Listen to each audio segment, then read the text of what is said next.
choir members for coming to Mass here at Holy Trinity today to help us conclude our celebration of Catholic Schools Week, especially those of you who come from our other supporting parishes, for you to join with them to sing for us here at Mass. Very good of you. Also, there's a breakfast going on over there. It's a free will donation, so you guys can go eat breakfast and don't worry about putting your money in. You have to put money in. Anyway, there's a breakfast going on right after this. It's an egg-baked sausage casserole along with the cinnamon roll. So I'm still standing, so it must be pretty good. So it's actually a pretty good breakfast. I hope you go over afterwards. Please go over afterwards and finish up what's over there, because we have enough to serve approximately 200 to 250 people at this point left over. So from the last Mass. So, and then also in the bulletin, just to reiterate what was spoken about in the announcement, the lengthy announcement about Arch Alma Unite, the big celebration that will be taking place on June 8th. It's a Saturday. It's an all-day kind of affair, and we will not be having any Saturday Masses in the entire diocese. There will be no Saturday night Masses. All the priests are asked to be at this event. We'll be taking at least 2 buses from Holy Trinity Parish, and the cost for that is going to be somewhere around the range of $25 to $30 a person. So you don't have to worry about any driving in Omaha and be able to get home at a reasonable hour after it's over with. And also, the event itself is free. The only money you spend down there would be for any food that you need to eat. So it's a good thing for us to attend this. Just a good thing, because we'll get anybody who attends will get a good shot of the mouth about this notion that we are just really a pretty good church here in the Archdiocese of Omaha, and to celebrate that. It's kind of like every 35 years we do this. Because it was literally 35 years ago that the last time an event like this took place in the diocese. So I was a young priest at that time. I was still an assistant in my first parish when this took place. So anyway, here we are again, taking a look at how we can celebrate our Catholic faith. And if you know Jim Gaffigan as a comedian, I think the trip is worth just him, and not to mention everything else that's going to be going on here.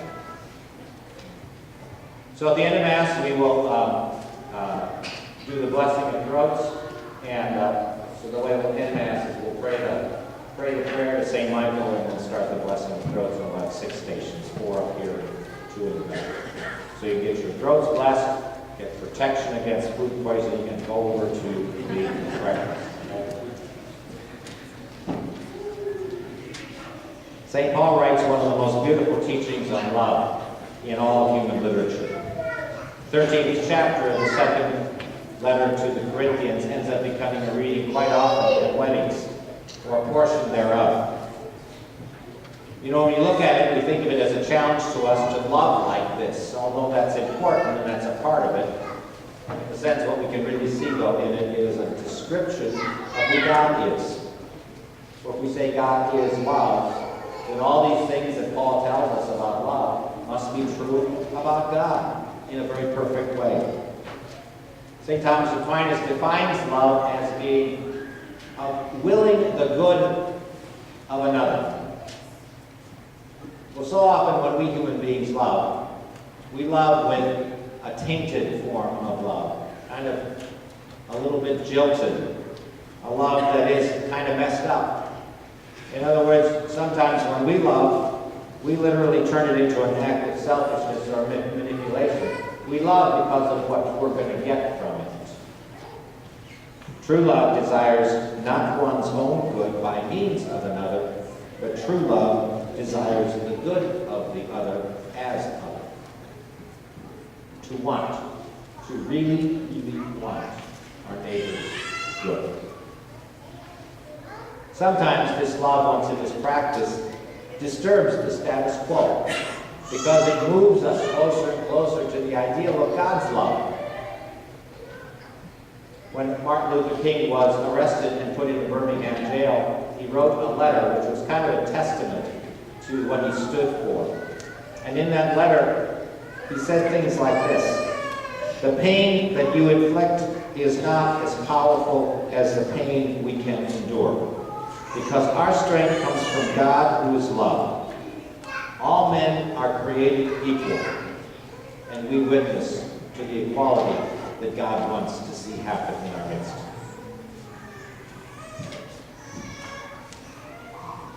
The pain you inflict is not as powerful as the pain we can endure, because that endurance came from love. His actions of love was a peaceful resistance that spread throughout our land. It was the right time and the right place for that to happen. But you can know, those of you who lived through those days, know how violent that was. And all the riots that went on and the street fighting and the terrible scenes that still are burned in our memories about Alsatian German Shepherd dogs attacking people. So all of that is the resistance that love creates when it enters into the world where love does not exist. I haven't gotten to see the cathedral in Los Angeles. It's kind of on my bucket list. Not that I want to go to Los Angeles. Not that I even want to go to California anymore. But anyway, I want to go see that cathedral someday because it's quite an imposing structure. And it's built there in the city in such a way that it truly sticks out. In fact, one of the journalists referred to it as a point of resistance to the world around us. And isn't that what the church is supposed to be then? We have to be a point of resistance to the world around us. This is the love that is selfish and manipulative that exists around us is not the love we want to stand for. We want to be a point of resistance to that doing good for another for the sake of the other is the right thing to do. All great churches are meant to be that. Architecturally, they're supposed to tell us that. You know, when Jesus came on the scene, as we heard in the gospel today, he became a point of resistance. In only 4 verses, he moves from being praised and honored to being kicked out of town and taken over to a hill where they were going to toss him over the edge. And he told the people, and this is what got them all riled up, he basically accused them that their faith was baseless, their faith was empty, because all they were doing was carrying out actions, but they were not doing it with any kind of desire to do it for God. They were kind of living lives of selfishness. And he used the example from the past, stories that were part of their culture, their understanding. Where those prophets that came on the scene preached the same kind of message, but were not able to be received. In other words, that message was not accepted. But who accepted it? The 2 examples he gave were foreigners. It's just like Jesus, the story about the Good Samaritan. Again, a foreigner is the one who gives us the example of love. And so maybe love is experienced perhaps by people that are not in our midst. Maybe that point of resistance is not here strong enough for it to truly be a point of resistance to the world out there. So it was the widow of Zarephath who tended to the prophet because he asked for a little bit of bread and prophesied to her, the jug will not run dry, nor will you lack any flour during this famine. And she trusted him, went and took the last of those items, created some bread for him, and her jug did not dry up, and the flour was always there, miraculously. And when it came to Naaman the Syrian, another foreigner, he trusted in the prophet who told him, go and wash in the river Jordan. And in fact, even at the beginning, he says, I have better rivers back home. Why am I supposed to wash into this river? I'm not going to do it.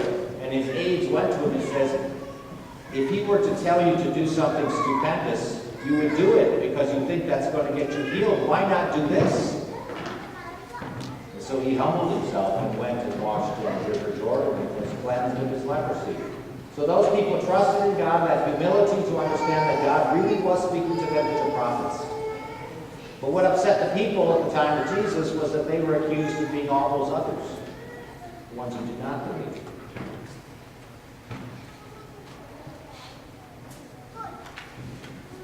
Let's go back to the reading from Paul. Love does not get defensive, but wonders how it can love more and more perfectly. And so Paul gave those beautiful lines. Love is patient. In other words, love is not concerned about being bored. You're willing to wait. Love is not jealous. You truly do rejoice at the achievements of others. Love does not brood over injury. It looks for the future good that can come from this relationship, not at the wounded past. And revenge is eliminated. So these ideals about love really do describe God. For God, time doesn't matter. He can wait. He can wait our entire lives before we ever get our act together and say, yes, Lord, I need you. Forgive me. Lord, have mercy. It can come at the deathbed time, and God will forgive. Time matters nothing to him. God forgives over and over and over again, and yet, at the same time, forgets. He never changes his love for us. And God has never hurt so much that he will never, ever welcome us. He will always do that. So when we pursue what is right and good, and others may not like it, it's tough sometimes, and it's lonely, and Jesus experienced that today. But that's when you're most like God. It's sad to say that today, the experience Jesus had in Nazareth was simply a trial, kind of a testing, kind of a preview of Golgotha, as the people led him out to the hill, the brow of the hill, to cross him over. Jesus is led eventually up to Golgotha, where he dies on the cross. So the virtue that's called for us today in the gospel is the virtue of humility.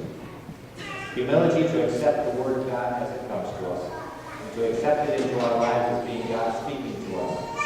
And for us to become loving people like those examples that Paul gives us in his reading today. There's troubles in our lives all the time. Sometimes we have weeks that just blow us away with all the difficulties that come our way and make us very depressed because we think it's hopeless, it's not going anywhere, I can't deal with this. That's kind of what my last week felt like to a certain extent. But I caught myself along the way with that insight that said, wait a minute, I need to bring this back to God. I think what I'm doing is carrying it all by myself. And so I went back to the Lord and felt renewed because I could tell him, Lord, you know what? You are the creator of everything. You are the one who is loved perfectly. And you are the one that will take care of everything. You'll take care of my parish. You'll take care of our schools. You'll take care of our budgets.